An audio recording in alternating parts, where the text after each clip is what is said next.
So everyone, welcome to Wolf and Company. I should start. My name is Mike Kennerelis.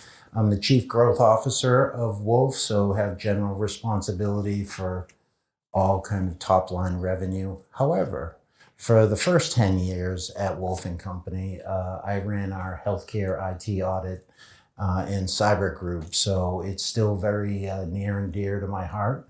This is a New England HIMSS event. We're so fortunate in talking with Pat and Renee Broadbent, who unfortunately couldn't make it tonight. We were talking a few months. Actually, we were talking out at in Chicago at National HIMSS. What could we do?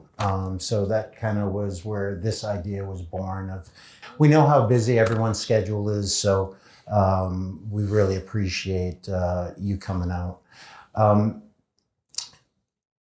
Breaches are just everywhere, right? They're in the news, they're on the radio. We're hearing about not just healthcare, but we're hearing about casinos, we're hearing about manufacturers getting breached. But certainly in healthcare, based on the nature of the information that they're trying to get. It's always meant more to me in terms of, I wouldn't want my medical record out in the open. There's some spicy stuff in there. So I kind of want to keep that. I'm so thrilled to have 3 Wolf clients with us. And I'm going to I'll briefly introduce them and then kind of lob the first question. They can go a little deeper into their background and what system they're from. But very quickly, Bob Sanderson from South Shore Health, Esmond Kane from Stewart Healthcare, and Mike Keeley from Maine General. And we certainly, a round of applause. They're super busy folks, and just a pleasure to have them. So the question that I'll throw you guys: where's AI in the discussion in healthcare? At Wolf and Company, our penetration testing folks are burning the midnight oil to figure out, one, the nature of how AI is going to be used in present and future attacks, and just the nightmare of trying to figure that out. And how are we, we spend hundreds of thousands of dollars on hacking tools for our cyber folks. So how are they going to integrate AI into their attack schema? So it's been a very interesting discussion, and one that I've been a fly on the wall as I see the wheels turning within our group. But I wanted to ask you guys, I mean, even if the answer is, it's new, we certainly are aware of it, but, have you seen any use cases within, your health systems, or more specifically within your sphere regarding AI? So kind of pretty good question. And so I remember early on when ChatGPT first came out, Josh, my senior engineer, who's just a brainiac, like I said, came to me and was just like, hey, so I was just using ChatGPT and I asked it to write some code that would rapidly encrypt files. Does anybody know what rapidly encrypting files using like a script or something like that, automating that process? What does that sound like? Anybody have any idea? Ransomware. So yes, I think they've blocked it now. I don't think it does it anymore, but fairly early on. And so in information security, you have, kind of red and blue teams. I don't know if anybody's heard that terminology before or not. So blue team being the good guys, we're trying to, do exercises to figure out, what the hackers are doing. And then you got red team, which is maybe like the bad guys. And so I think there's use cases on both sides. And that's where, talking with my guys, they've actually found some pretty cool uses on the blue team side as well, where, they've had these scripts that are running all the time, but so they actually ran it through ChatGPT and it was able to kind of condense that stuff down, make it more simple, and actually add some functionality. And so what I'm talking about is just, setting scripting that alerts us maybe if a domain admin account that's not supposed to be used is being used, or maybe looking if there's a password spraying attack going on where somebody's trying the same password on thousands of different accounts. So I think it's scary in the aspect that yes, attackers can clearly use this for for evil, bad purposes. But I think it's also really cool that there's definitely that blue team aspect where it can be used on the defensive side to help monitor your network. And no offense to any of the vendors that are probably here, but you can probably develop some pretty cool tools scanning your network internally, where maybe you don't need to pay as much money, and especially for like a smaller health system, that's a pretty cool thing to have, and maybe a margin improvement sort of thing. I absolutely would agree. Whether you want to or not, you're all going to see AI, and it'll be in that perfectly written phishing email that's sent your way. You cannot rely upon typos, error corrections, anything of that nature. They will all now be written in all the languages that your company works with. And there will be a prep campaign, there will be a post campaign. The same way the bad guys use clouds to take down a denial of service, all of us, they're going to use AI to also undermine some of the benefits that it can bring to bear. Now, it's not all doom and gloom. You have to understand humanity is self-destructive by its very nature, and we will take these wonderful inventions and do we get energy, clean energy, or do we create a bomb? I did see Oppenheimer was in this building, for the record. So I'm sure AI will be a force for good, but also a force for evil. We'll have to see. Evil GPT exists, whether we want to acknowledge or advocate for responsible development. It doesn't matter. The Russians don't care. The Chinese don't care, right? And they will use it against us. But certainly you have to at least be optimistic and look at the upsides, right? So yes, we will see phishing. Yes, we will see it turned against us. There's a great show, by the way, on HBO Max or whatever it's called these days, called Telemarketers, and it talks about the last 20 years of phone scams and all the fraternal order of police and all the now the political action committees, and all that money was used and stolen, right, from all of our injured police force and things of that nature. It was evil, but now they're using AI. And the same thing you saw in Hollywood. Now they're recording their own telemarketers, and they're putting them up against your parents, my parents, right? But so definitely it's going to be very interesting. And next version, there'll be full rich video content, right? It'll probably have 7 fingers and 4 ears, but it'll be out there. But again, let's look at the upsides. Let's look at the fact that it's been used for over a decade to speed clinical diagnosis, right? Let's look for the fact that was Google DeepMind in the early 2010s in one of the NHS trusts in the UK. And then the public found out about it and said, hold on a minute. You're taking all of our patient data and you're a government-sponsored body and you're giving it to a private enterprise. So there's huge privacy and ethical concerns there, right? But would you rather cure cancer than keep some Silicon Valley will distract us with some of these kind of decision points. But clinical decision support, absolutely a huge win there. Then you got to look at drug development, guys. COVID was also renowned for the fastest clinical trial ever, right? Moderna also completely upset the way that they do development. They just do R&D, and then they turn around to manufacturers and distributors and said, that's your problem. We're just really good at creating drugs. And AI right at this point in time is starting to find connections in our genomes and in our personal pathologies that humans have never seen before. And right now we're looking at protein folds that we don't know what they do, but AI turns around and says, hey, there's something there. There used to be something we used to say back when we were looking at like data lakes and data mining and machine learning. And the kind of rule of thumb was there's a lot of answers there, but do you know what questions to ask? Now, the interesting, intriguing thing about AI, the thought I'll leave you with, is it's starting to also give us the questions. So it's definitely a lot of promise, but definitely some peril. Yeah, just to echo what Mike and Esmond offered, I think, what we're trying to do is we obviously have to, defend against the cyber attacks. So we know now that by utilizing AI, the cyber criminals are, they're better, stronger, faster, right? So we have to make sure we're defending against the type of attacks and, just continue to enhance our controls and systems. And on the other side, we want to enable the business. We want to be able to allow, when there's a business case that would benefit from AI, we want to be able to, honor that. So, we have to make sure we put the governance and the controls in place. So as these use cases present, and we haven't had one yet formally, just because we don't have good governance in place, good policy in place.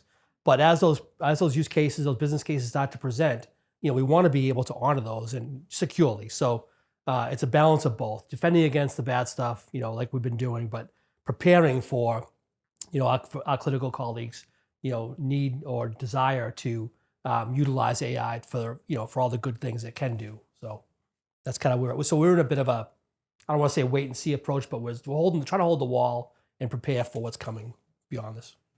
I was going to jump down because I want to make sure I want the next discussion point to be around social engineering. It's near and dear to my heart. As I've managed jobs, over the past 25 years, it's something that I've concentrated on.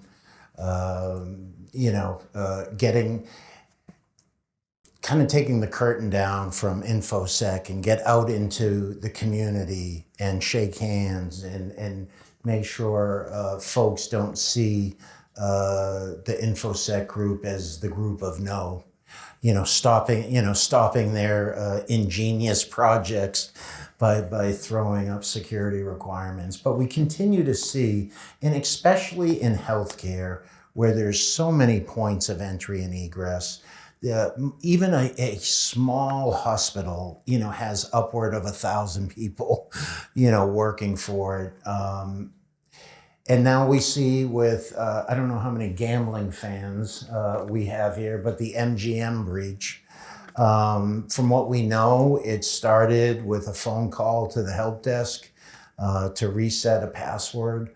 That's something that Wolf & Company has been doing, as long as I've been here, and 20 years.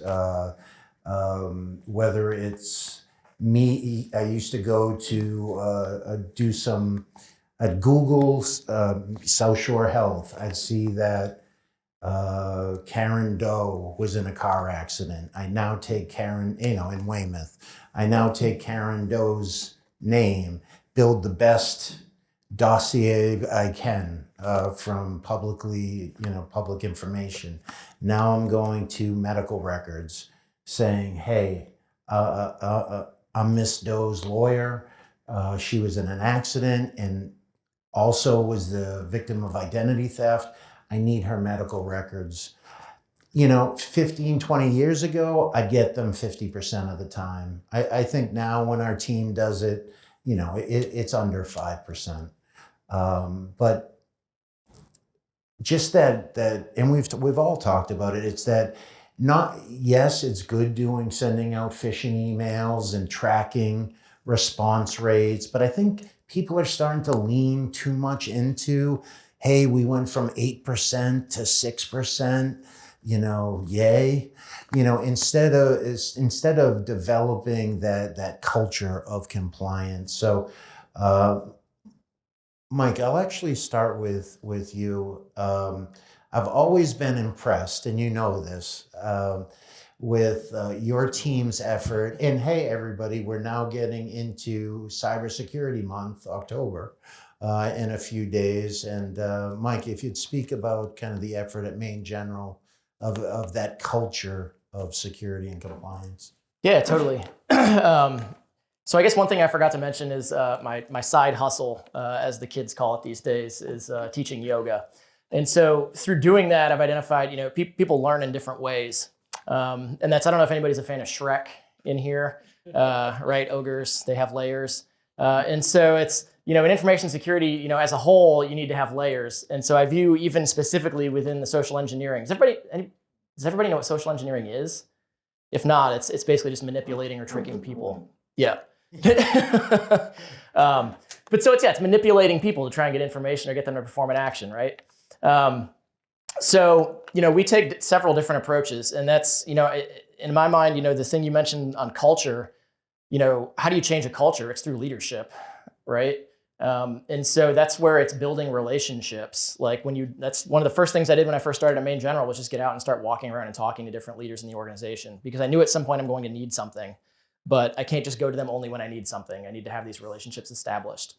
And then from there, it was, okay, how are employees coming into the organization? Well, day one orientation, cool. Then I hit up HR and I say, hey, can I get 5-10 minutes at day one orientation to get up in front of every new employee that comes and talk to them about information security and let them know what's up. And then, of course, we have our annual security awareness training. It's required under HIPAA, so probably everybody's doing that. And everybody clicks through the slides and they don't really read anything. And then they get to the questions and then they fumble through those and then they're done. I do the same thing with everybody else's compliance training, right? But so I try to make them like somewhat interesting and somewhat entertaining. The big thing I think Mike is getting at is every cybersecurity awareness month, since I started, what we do is we choose a theme. We team up with legal, compliance, privacy, risk, and so we choose a theme. Last year's was Star Wars, and so what we did is everybody chose a character. We got costumes. We all dressed in those costumes. We met up with marketing, the guy who does all the photos and makes posters and all that stuff for the organization. He took individual photos of us, photoshopped us onto this beautiful thing with like lightsabers and all kinds of stuff, made this whole Star Wars themed poster, and then those hang throughout the organization for Cybersecurity Awareness Month. And then what we do is we go and do rounding in those costumes through the month of October. And then we also sit outside the cafeterias. And so we have little giveaways, little stress balls that maybe pertain to that theme. And so as employees are walking by, we ask if they want one of those. And they're like, yeah, I want one of those for my kid. And that's typically who it's for, or they can throw them at each other. But so then what happens is, we ask them cybersecurity questions and then they can get that. So it just kind of makes it like a fun, interactive experience. And that's this year's theme is Wizard of Oz. So I was the Scarecrow. We'll look forward to the pictures. I just see the headline, LucasArts sues mental health for copyright infringement. That's part of why we team up with legal as well. We make sure that that's taken care of. Wizard of Oz, I'm the guy without a brain. How does that sound? So, I have a friend of the family who's 84. And I've been coaching her for several decades on what to do. And she gleefully will tell you stories about how she strung out a scammer for hours on the phone who called her up, her nephew who needed funds. She doesn't have any children. And she's telling him stories about that time she busted him smoking weed. And he's like, oh, yeah, absolutely. And none of it, hours at a time, she will just torture these people. But she views it as giving back because she's delaying the next victim that guy will do. But she will tell you stories that how the more professional ones have transferred her call to the office manager, or the fraud department has transferred them to, the credit card department and vice versa. And it took several decades, but she finally fell victim. They spoofed the number of Bank of America's credit bureau, called her up, and in a weak moment, she spent 2 hours trying to help them get access to her account and reset her phone number. So the reason I'm bringing this up is because there's a huge element around social engineering and around Cybersecurity Awareness Month, which is just around the human firewall. So much of healthcare is built around the principle of empathy. We meet people on the worst days of their lives and we help them. That's something that I take a lot of pride in, okay? And it's something that the bad guys will use against us, okay? So what you're trying to do during Cybersecurity Awareness Month is what I call just the careful application of distrust. Okay, you're trying to train people to second guess, to think before they click. And unfortunately, I would never get a kind of Star Wars past my legal, but I love the idea. We will throw Swedish fish at people and give sample questions around phishing and things of that nature. But it's just so important to train, but it's so important, in my opinion, to reward, to expect failure, to build resilient systems, to tell people that, hey, we're all there. We will all be victim of phishing at some point, okay? And I want you to report it to me because it's my job to help you put the toothpaste back in the tube. So, the lessons that CISA is teaching us through Cybersecurity Awareness Month, they're the same 4 ones we've heard for several decades. Pick a good password, use MFA, update your systems, use AV, right? There's nothing really new in there. The question is to your point, we've all been ignoring them, or at least our community have. So it's going to take a village. It's going to take an army. I really wish Silicon Valley made it easier to adopt these technologies, to bake them in. But right now, if you have a choice between shiny Facebook versus some like nice privacy setting, you're probably going to choose the shiny Facebook setting, right? So Silicon Valley is also doing us a disservice. So I like the way that the White House is holding Silicon Valley more accountable. They're rejecting this assertion around shared responsibility because it's not what we've seen over decades. Things like HIPAA's security and privacy rule, are we at the point where we can say it has failed? All right. Meaningful use, all that injection of cash around electronic converged systems. Did that really help us from a security and privacy perspective, or did we rush for government money too quickly? So certainly I do think the basic principles around training your audience to be prepared. If you don't prepare to fail, you're not going to have a resilient organization. You're not going to have a workforce that will overcome. I'll leave you with one final thought. So there was a very prominent healthcare organization with about 400 hospitals that got hit with ransomware right after COVID in Q2, Q3. And the one thing that they learned through getting ransomware, it wasn't that they weren't prepared, it wasn't that they didn't have cyber insurance, it wasn't that they hadn't tested their business continuity plan. It was they only tested their business continuity plan at night and at the weekends. And during the day, nobody knew what the hell to do except pick up the phone and call in their workforce. So, expect the unexpected and prepare to fail, and don't point fingers when it happens. Yeah, I think, Cybersecurity Month is coming up, so I know my wife and my kids hate that month. But, at South Shore, what we tried to do, similar to what my friends have done here is, we try to create a culture, try to make it, never punitive, but collaborative. We try to engage with the business wherever we can, try different themes, different techniques as we're out there, be visible, be available, let people know who we are. I will say that, we've been marginally successful with that. We do the testing, we do the numbers, and that's sort of just a general benchmark as to how well our team is performing from a cyber education perspective. But I would say that we've never really been able to effectively take a force multiplier approach to this and really educate people, regularly, consistently. We just don't have the bandwidth to do it. So we do everything we need to do and a little bit more. Try to keep it interesting, but we just can't do enough in this space. Well, we have 8,000 users, and it really only takes one of them to give up their credentials, inadvertently, and next thing you know, a cyber criminal's got a foot in the door. That's not going to trigger an alert initially, just by somebody logging in. So now we have a presence on our network just like that, and we have to watch for lateral movement. So it's tough. So the more we can do, the better. But I just think it's just something we have to constantly come up with new ideas, new ways of thinking around this. And we have a lot of turnover too. So we have new people coming into the organization all the time. So we do speak at orientation as well. But it's one of the greatest risks. I message that to my board every quarter, that cyber training and awareness is still a high risk area for us. I think one of the things we're always we have to consider when we're developing in our training material is that we're trying to train a very diverse workforce, right? So we have physicians, we have nurses, we have volunteers, and everyone in between. So you have to develop content that really makes sense.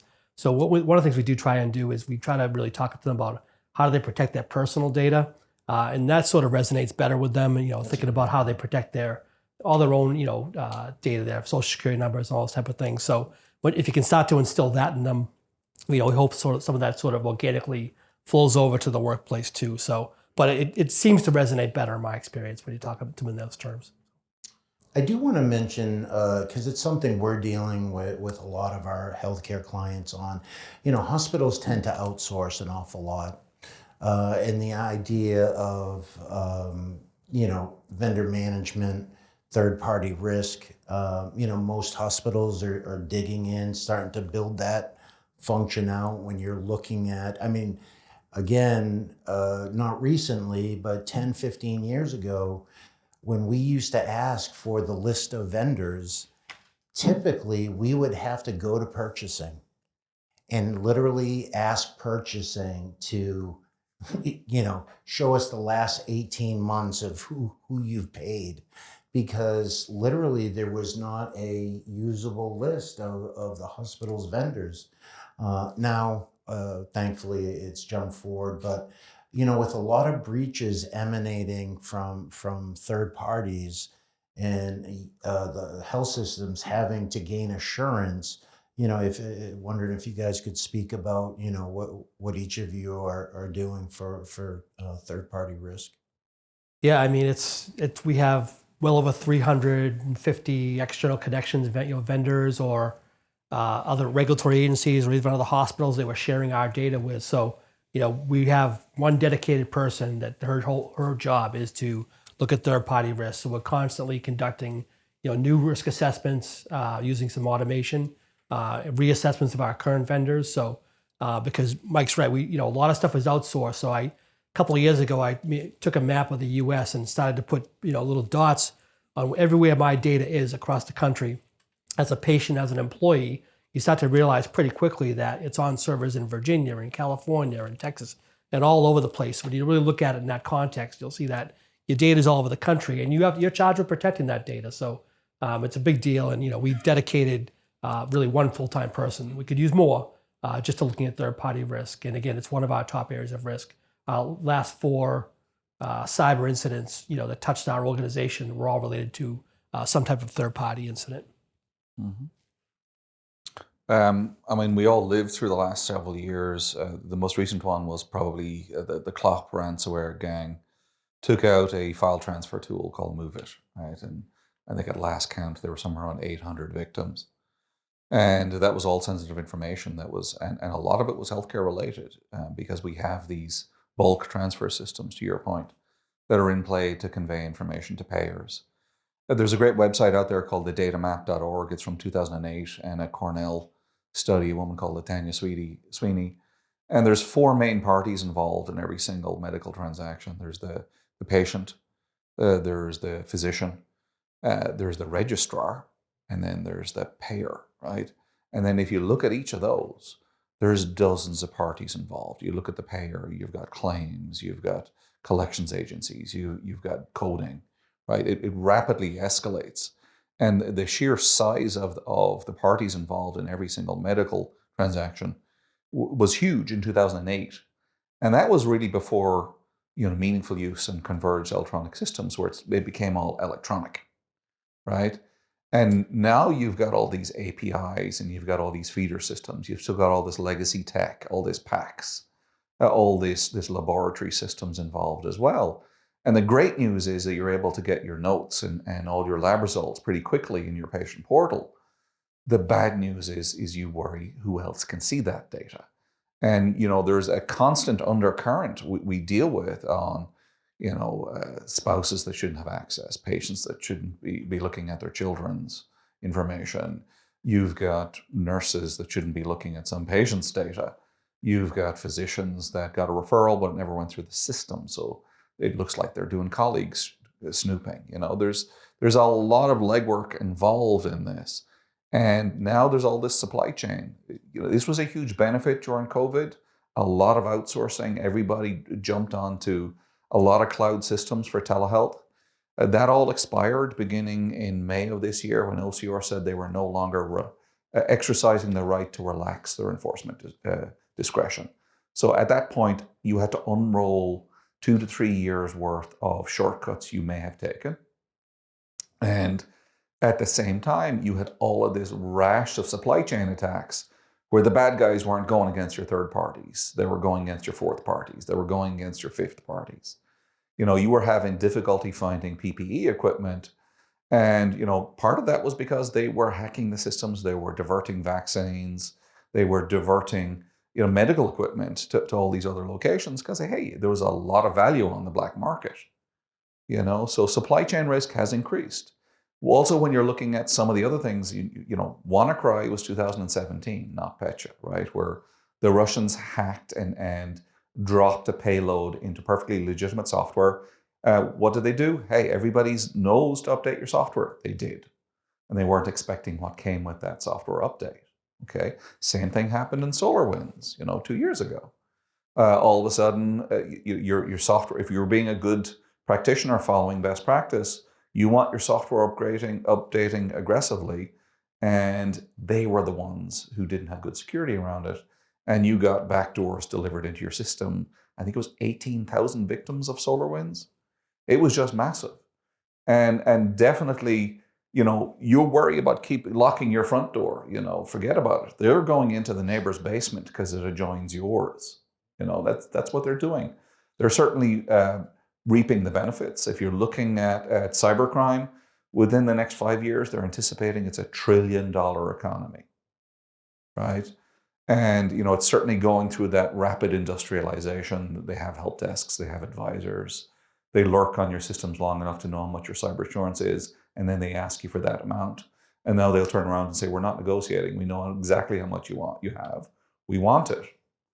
Okay? You look at, like, Target was 2010, where they came in through an HVAC vendor. So again, what's happening? Why are we not listening? Because everything old is new again.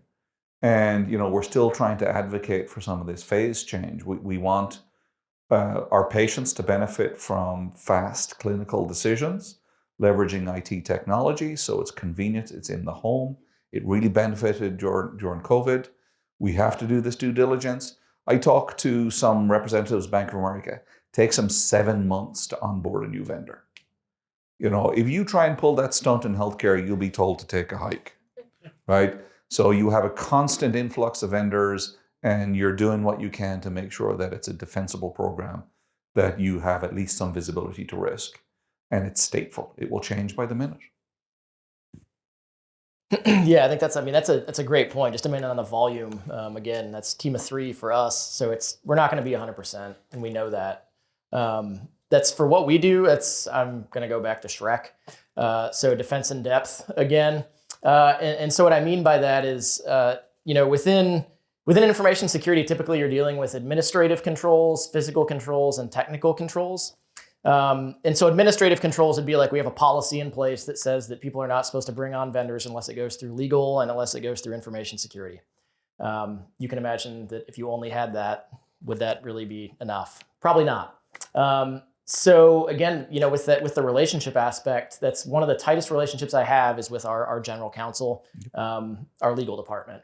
And so we've been able to form a really tight relationship and put in some good policies, procedures in place around that, so that if they receive a contract that has anything to do with IT, or they even think it has anything to do with IT, their first question is, have you talked to Mike?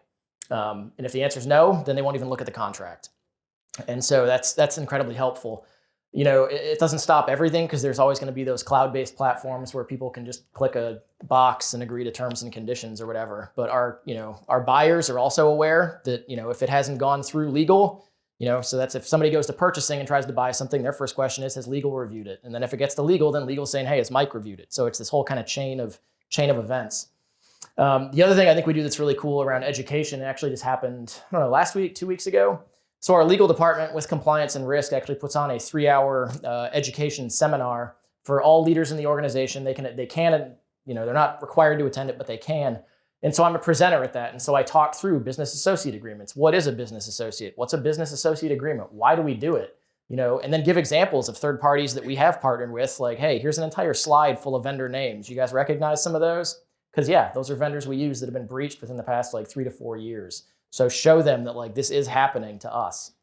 So I might have done maybe 60 panel discussions over the past 20 years. And I don't know about you guys, but I thought we covered some great ground and addressed not just cyber issues and some life issues. We do have about 5-6 minutes left, so we do have time for a couple questions if I'm fine with You're that. good. I think one big takeaway, multi-layered, is just your teams are very small. You're in charge of a huge scale of equipment, machines, personnel. How do you think about vendors and employing vendor strategies to kind of bridge some of those gaps?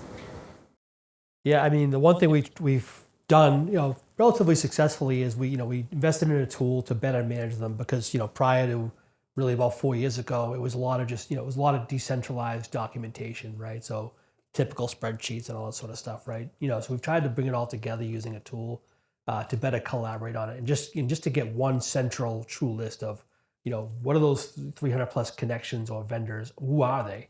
So we had to partner up with our purchasing department to see, to really get a true sense of who we paying, and then work it backwards from there. So we had a bit of an amnesty day. We just said, if you're paying somebody, if you know who they are, just bring it to us. Have we done a security assessment? If not, that's okay.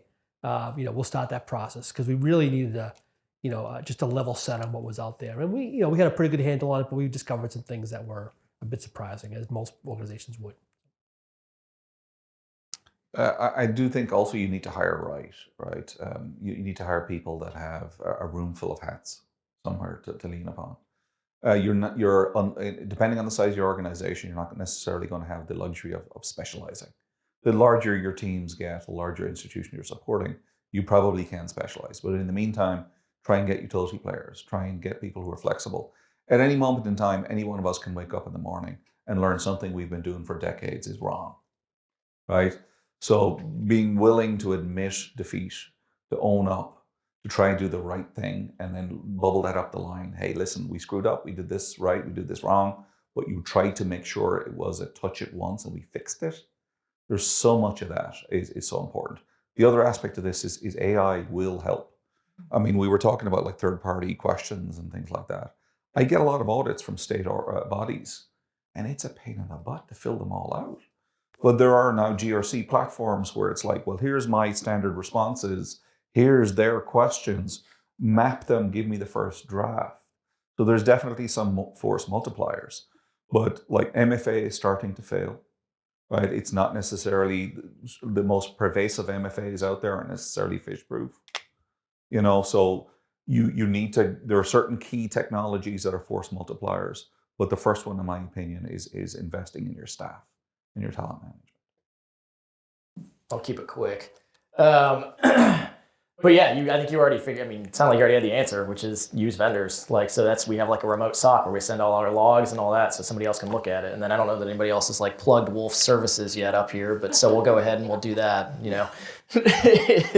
No, for real though. We've used Wolf for like 6 years. They do our HIPAA risk assessment. They're doing our business impact assessment. I don't have time to do that. So it's, finding a good partner that's willing to help you out, and do those things is key. How about a round of applause for our panelists?